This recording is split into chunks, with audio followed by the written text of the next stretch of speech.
أعوذ بالله من الشيطان الرجيم. بسم الله الرحمن الرحيم.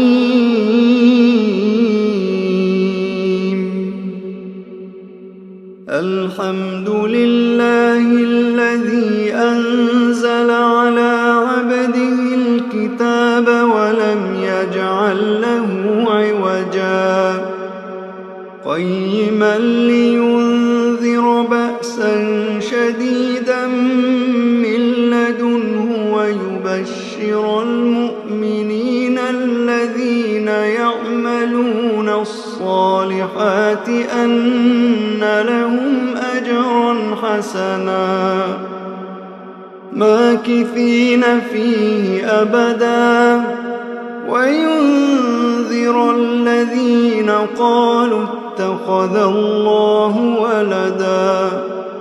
ما لهم به من علم ولا لآبائهم كبرت كلمة تخرج من أفواههم إن يقولون إلا كذبا فلعلك باخع نفسك على آثارهم إن لم يؤمنوا بهذا الحديث أسفا إنا جعلنا ما على الأرض زينة لها لنبلوهم أيهم أحسن عملا وإنا لجاعلون ما عليها صعيدا جرزا أم حسبت أن أصحاب الكهف والرقيم كانوا من آياتنا عجبا إذ أوى الفتية إلى الكهف فقالوا ربنا آتنا من لدنك رحمة وهيئ لنا من أمرنا رشدا فضربنا على آذانهم في الكهف سنين عددا ثم بعثناهم لنعلم أي الحزبين أحصى لما لبثوا أمدا نحن نقص عليك نبأهم بالحق إنهم فتية آمنوا بربهم وزدناهم هدى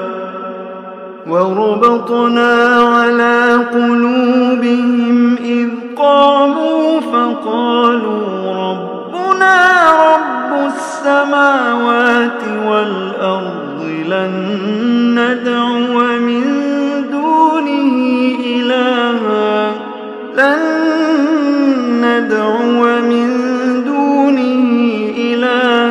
لقد قلنا إذا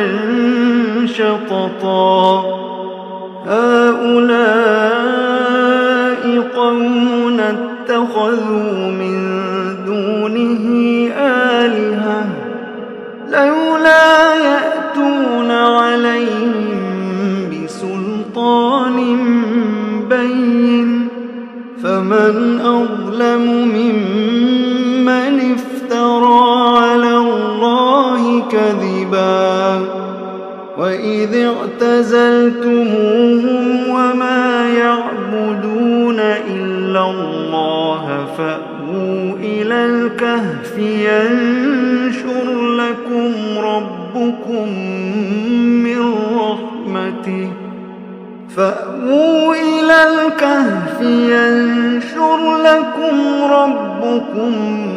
من رحمته ويهيئ لكم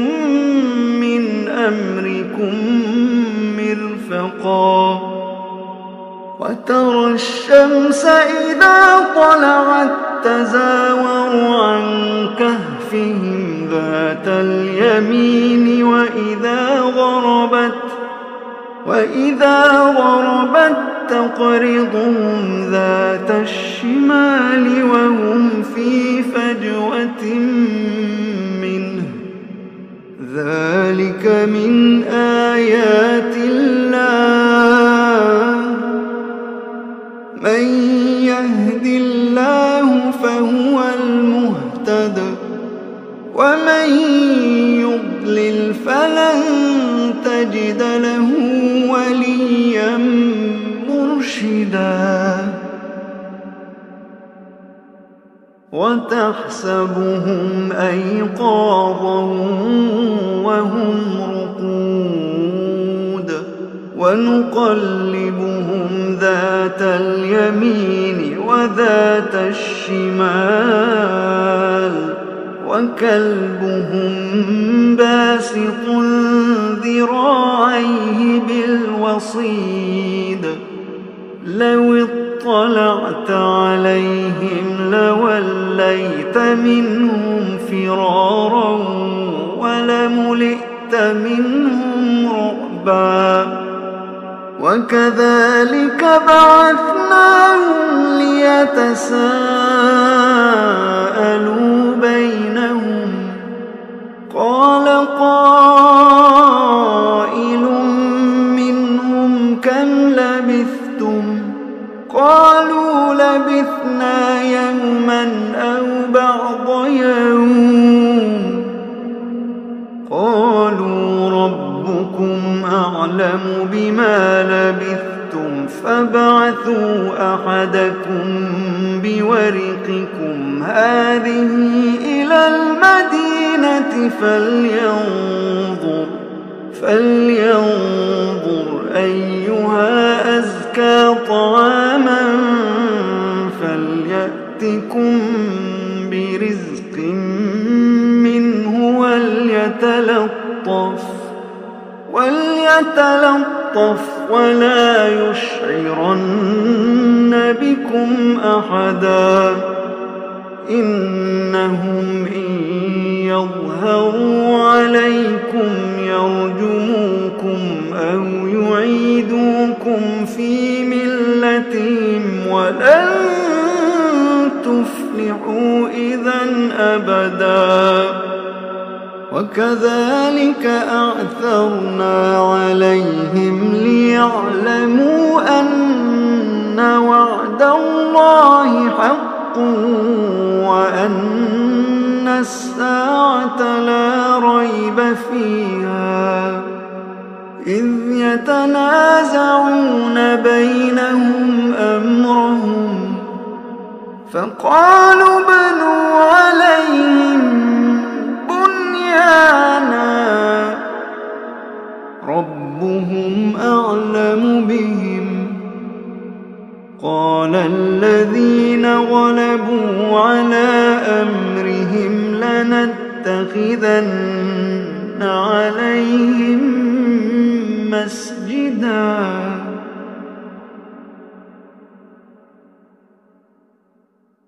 سيقولون ثلاثة رابعهم كلبهم ويقولون خمسة سادسهم كلبهم رجما بالغيب ويقولون سبعة وثامنهم كلبهم قل ربي أعلم بعدتهم ما يعلمهم إلا قليل فلا تمار فيهم إلا مراء ظاهرا ولا تستفت فيهم منهم أحدا ولا تقولن لشيء إني فاعل ذلك غدا إلا أن يشاء الله واذكر ربك إذا نسيت واذكر ربك إذا نسيت وقل عسى أن يهديني ربي لأقرب من هذا رشدا ولبثوا في كهفهم 300 سنين وازدادوا 9 قل الله أعلم بما لبثوا له غيب السماوات والأرض أبصر به وأسمع ما لهم من دونه من ولي ولا يشرك في حكمه أحدا واتل ما أوحي إليك من كتاب ربك لا مبدل لكلماته ولن تجد من دونه ملتحدا واصبر نفسك مع الذين يدعون ربهم بالغداة والعشي يريدون وجهه ولا تعد عيناك عنهم تريد زينة الحياة الدنيا ولا تطع من أغفلنا قلبه عن ذكرنا واتبع هواه وكان أمره فرطا وقل الحق من ربكم فمن شاء فليؤمن ومن شاء فليكفر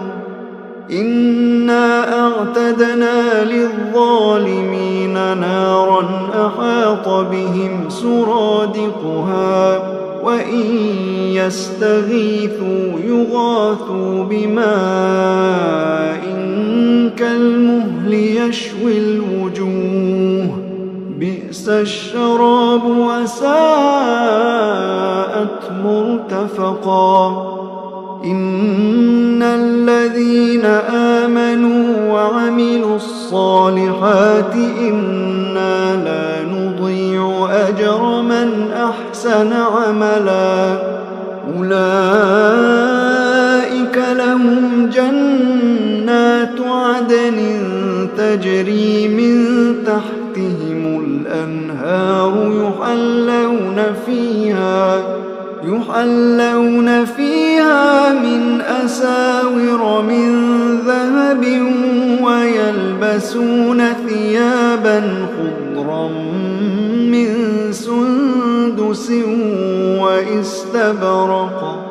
ويلبسون ثيابا خضرا من سندس واستبرق متكئين فيها على الأرائك نعم الثواب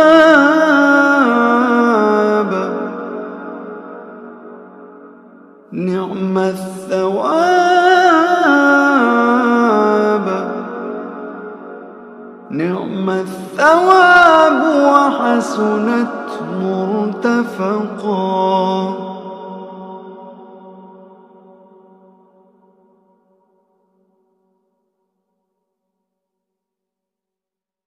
واضرب لهم مثلا الرجلين جعلنا لأحدهما جنتين من أعناب وحففناهما بنخل وجعلنا بينهما زرعا كلتا الجنتين آتت أكلها ولم تظلم منه شيئا وفجرنا خلالهما نهرا وكان له ثمر فقال لصاحبه وهو يحاوره أنا أكثر منك مالا وأعز نفرا ودخل جنته وهو ظالم لنفسه نفسه قال ما أظن أن تبيد هذه أبدا وما أظن الساعة قائمة ولئن رددت إلى ربي لأجدن خيرا منها منقلبا قال له صاحبه وهو يحاوره أكفرت بالذي خلقك من تراب ثم من نطفة ثم سواك رجلا لكن هو الله ربي ولا أشرك بربي أحدا لكن هو الله ربي ولا أشرك بربي أحدا ولولا إذ دخلت جنتك قلت ما شاء الله لا قوة إلا بالله إن ترني أنا أقل منك مالا وولدا فعسى ربي أن يؤتيني خيرا من جنتك ويرسل عليها حسبانا من السماء فتصبح صعيدا زلقا أو يصبح ماؤها غورا فلن تستطيع له طلبا وأحيط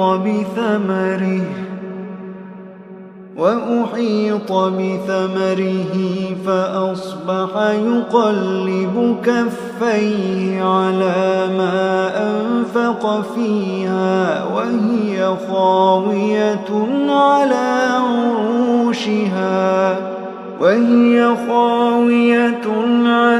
عروشها ويقول يا ليتني لم أشرك بربي أحدا ولم تكن له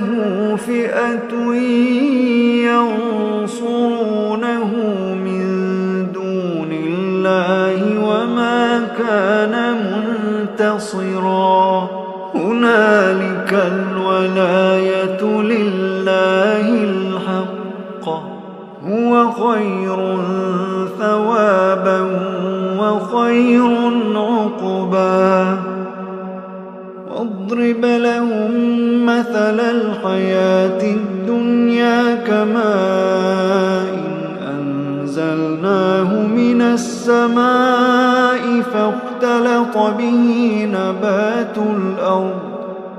فاختلط به نبات الأرض فأصبح هشيما تذروه الرياح وكان الله على كل شيء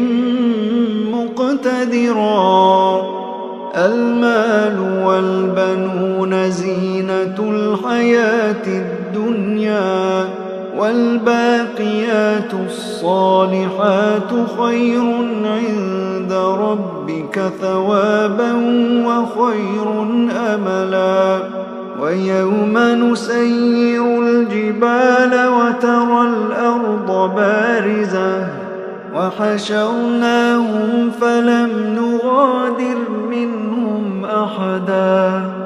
وعرضوا على ربك صفا لقد جئتمونا كما خلقناكم أول مرة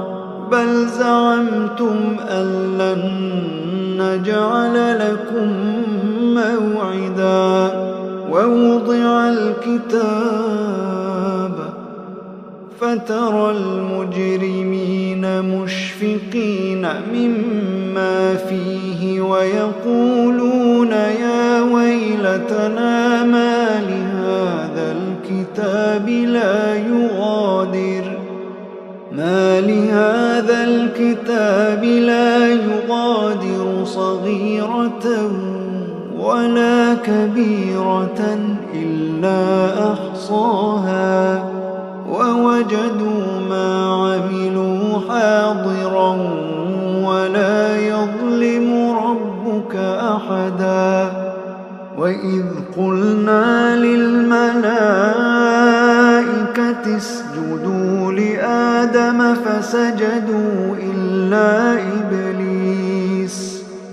فسجدوا إلا إبليس كان من الجن ففسق عن أمر ربه أفتتخذونه وذريته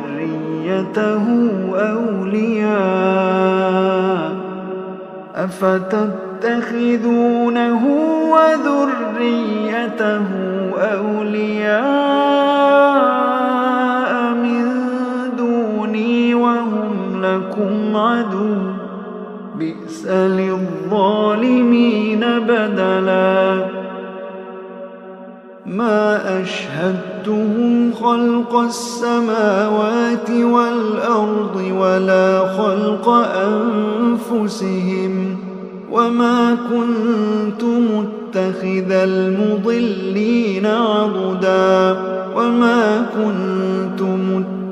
المضلين عضدا ويوم يقول نادوا شركائي الذين زعمتم فدعوهم فلم يستجيبوا لهم وجعلنا بينهم موبقا ورأى المجرمون النار فظنوا أنهم مواقعوها ولم يجدوا عنها مصرفا ولقد صرفنا في هذا القرآن للناس من كل مثل وكان الإنسان أكثر شيء جدلا وما منع الناس أن يؤمنوا إذ جاءهم الهدى ويستغفروا ربهم إلا أن تأتيهم سنة الأولين أو يأتيهم العذاب قبلا وما نرسل المرسلين إلا مبشرين ومنذرين ويجادل الذين كفروا بالباطل ليدحضوا به الحق واتخذوا آياتي وما أنذروا هزوا ومن أظلم ممن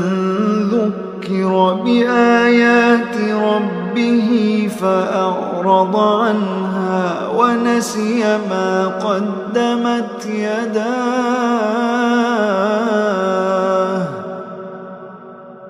إنا جعلنا على قلوبهم أكنة أن يفقهوا وفي آذانهم وقرا وإن تدعهم إلى الهدى فلن يهتدوا إذا أبدا وربك الغفور ذو الرحمة لو يؤاخذهم بما كسبوا لعجل لهم العذاب بل لهم موعد لن يجدوا من دونه موئلا وتلك القرى أهلكناهم لما ظلموا وجعلنا لمهلكهم موعدا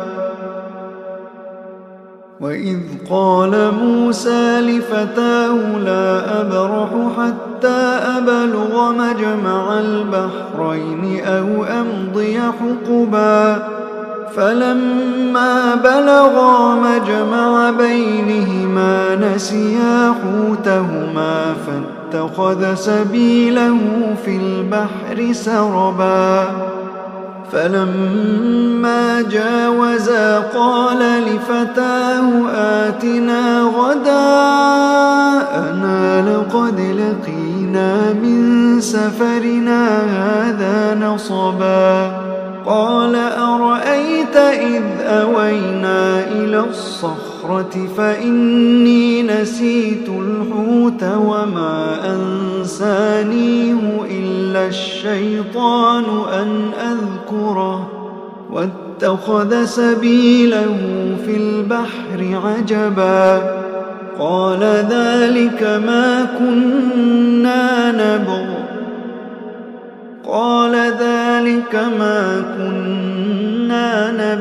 فارتدا على آثارهما قصصا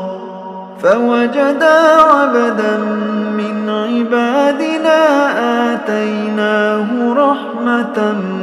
من عندنا وعلمناه من لدنا علما قال له موسى هل أتبعك على أن تعلمني مما علمت رشدا قال إنك لن تستطيع معي صبرا وكيف تصبر على ما لم تحط به خبرا قال ستجدني إن شاء الله صابرا ولا أعصي لك أمرا قال فإن اتبعتني فلا تسألني عن شيء حتى أحدث لك منه ذكرا فانطلقا حتى إذا ركبا في السفينة خرقها قال أخرقتها لتغرق أهلها لقد جئت شيئا إمرا قال ألم أقل إنك لن تستطيع معي صبرا قال لا تؤاخذني بما نسيت ولا ترهقني من أمري عسرا فانطلقا حتى إذا لقيا غلاما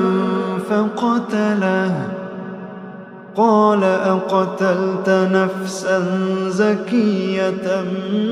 بغير نفس لقد جئت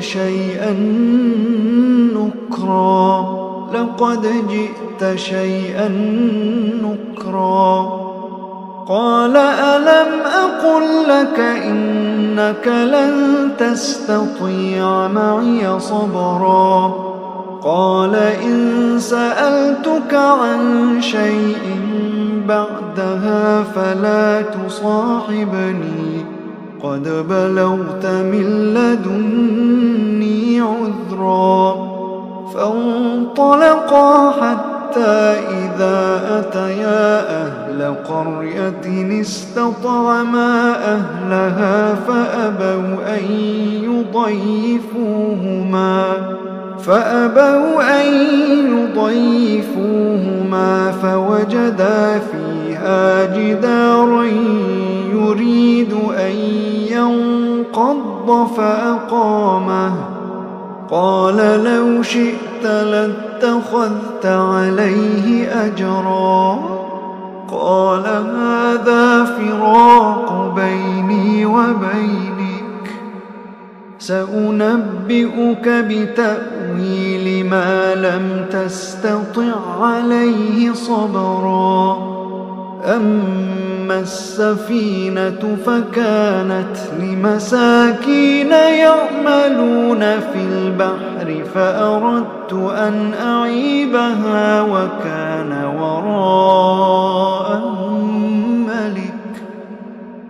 وكان وراءهم ملك يأخذ كل سفينة غصبا. وأما الغلام فكان أبواه مؤمنين فخشينا أن يرهقهما طغيانا وكفرا، فأردنا أن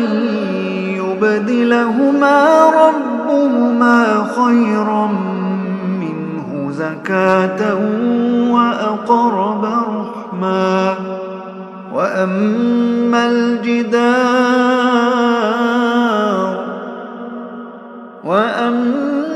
الجدار فكان لغلامين يتيمين في المدينة وكان تحته كنز لهما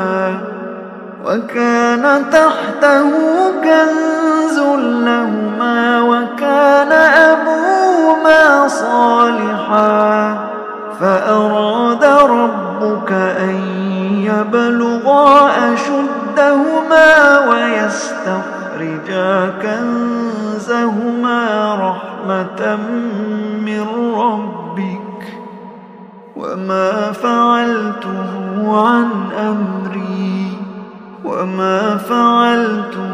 عن أمري ذلك تأويل ما لم تسطع عليه صبرا.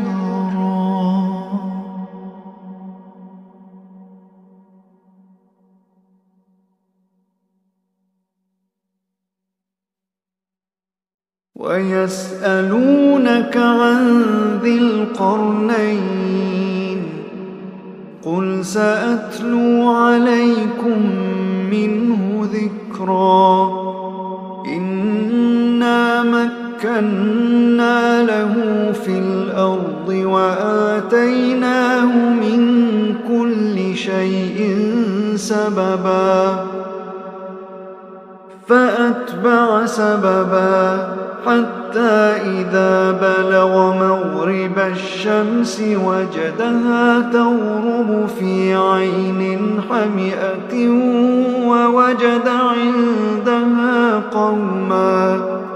قلنا يا ذا القرنين إما أن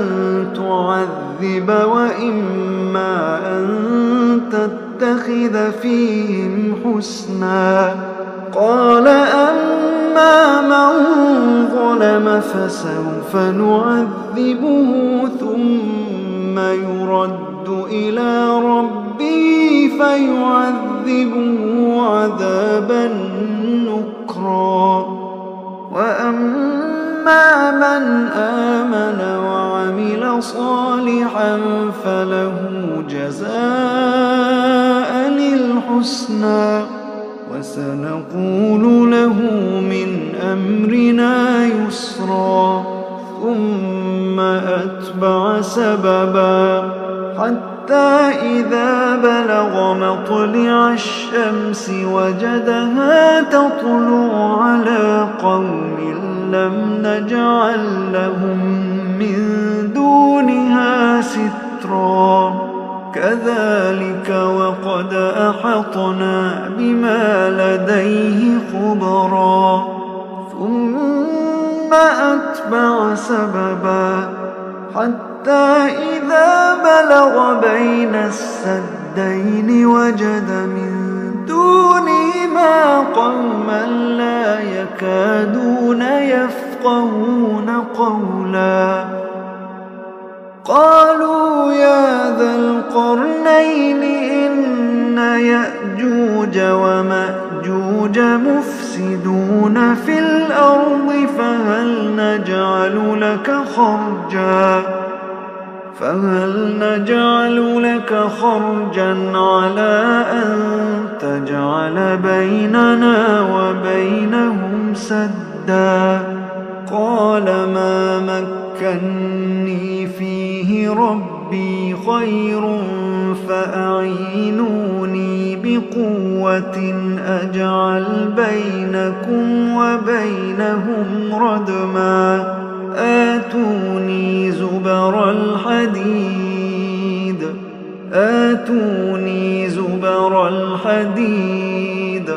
حتى إذا ساوى بين الصدفين قال انفخوا حتى إذا جعله نارا قال آتوني أفرغ عليه قطرا فما استطاعوا أن يظهروه وما استطاعوا له نقبا قال هذا رحمة من ربي فإذا جاء وعد ربي جعله دكاء وكان وعد ربي حقا وتركنا بعضهم يومئذ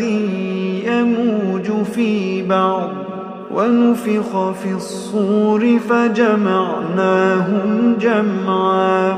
وعرضنا جهنم يومئذ للكافرين عرضا الذين كانت أعينهم في غطاء عن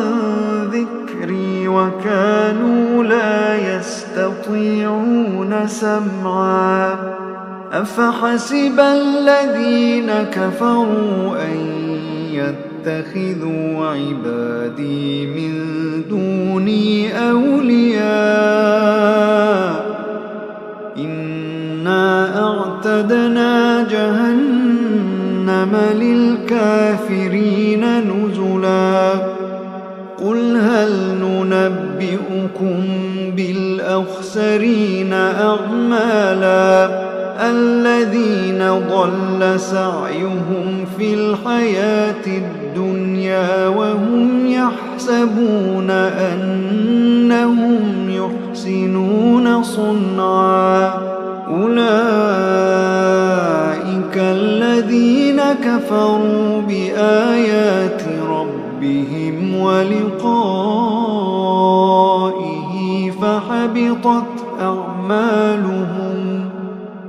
فحبطت أعمالهم فلا نقيم لهم يوم القيامة وزنا ذلك جزاؤهم جهنم بما كفروا واتخذوا آياتي ورسلي هزوا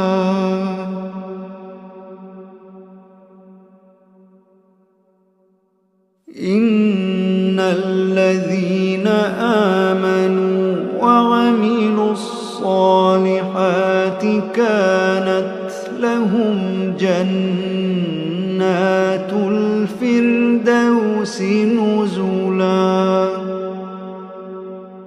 خالدين فيها لا يبغون عنها حولا قل لو كان البحر مدادا لكلمات ربي لنفد البحر قبل أن تنفد كلمات ربي ولو جئنا بمثله مددا قل إنما أنا بشر مثلكم يوحى إلي أنما إلهكم إله واحد فمن كان يرجو لقاء ربه فليعمل عملا صالحا ولا يشرك بعبادة ربه